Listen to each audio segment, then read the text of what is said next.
We've got some breaking news to get to out of the State Department, where the Secretary of State, Tony Blinken, is just now officially categorizing that detained U.S. journalist being held in Russia as wrongfully detained. I'm putting that in quotes because that is a very specific State Department categorization for Evan Gershkovich. Remember, that Wall Street Journal reporter who's being held in Russia. Why does it matter, right? If the State Department says he's wrongfully detained, this unlocks a whole lot of new resources to try to get him out of Russia after his arrest there on spying allegations at the end of March.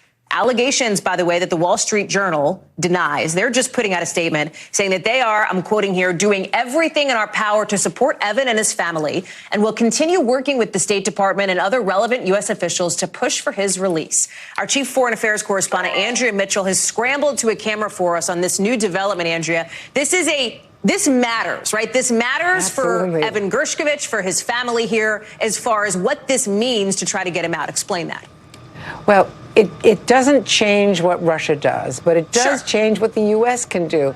And you're absolutely right, Hallie. What this means is that the Office of Hostage Affairs, which is the Special Envoy Roger Carstens, who was so helpful in getting Brittany Griner out and has been working on all of these other hostages who have been wrongfully detained, Americans in Iran, Americans around the world, actually, but mostly in Russia and Iran, that they can get the resources of his office to try to get Evan home and back to his family, back to the Wall Street Journal, back to everyone who knows that he has been held on false charges. Now, what Secretary Blinken said last week was that he believed that he was wrongfully detained, but that was his personal opinion. This is a legal process, a bureaucratic process in the State Department to do the investigation. And now he can work Carstens can work with the family and be much more proactive with them.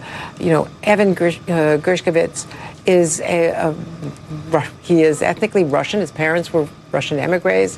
He speaks Russian fluently. He has, you know, a great reputation and is registered with the foreign ministry in Russia to travel to work in Russia. So he is not working in Russia in any way, you know, improperly or illegally, and now he's arrested for spying. And the legal process really is a sham, we have to say, because next week he's going to have his first hearing. He still has not had access to diplomats, consular access, which he was supposed to have in 4 days, Hallie. That is the agreement between the U.S. and Russia, 4 days. That is a treaty agreement that is supposed to be available to any American who is taken, and he still has not seen a diplomat, but he has seen his lawyers hired by the Wall Street Journal, and now he's going to get a hearing on his appeal next week.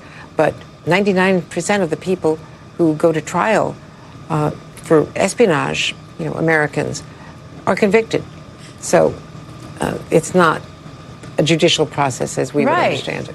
And the outlook, this is why there is so much concern about not just Gershkovich, Andrea, but somebody else who's also been described as wrongfully detained. And that, of course, is Paul Whelan, who is still being held in Russia after years. We're seeing Secretary Blinken today says he wants not just Evan Gershkovich out, he wants Paul Whelan out too, Andrea. This has proven to be much thornier than the release of Brittany Griner, somebody else, as people will know, that WNBA superstar who was wrongfully detained but came home in a prisoner swap.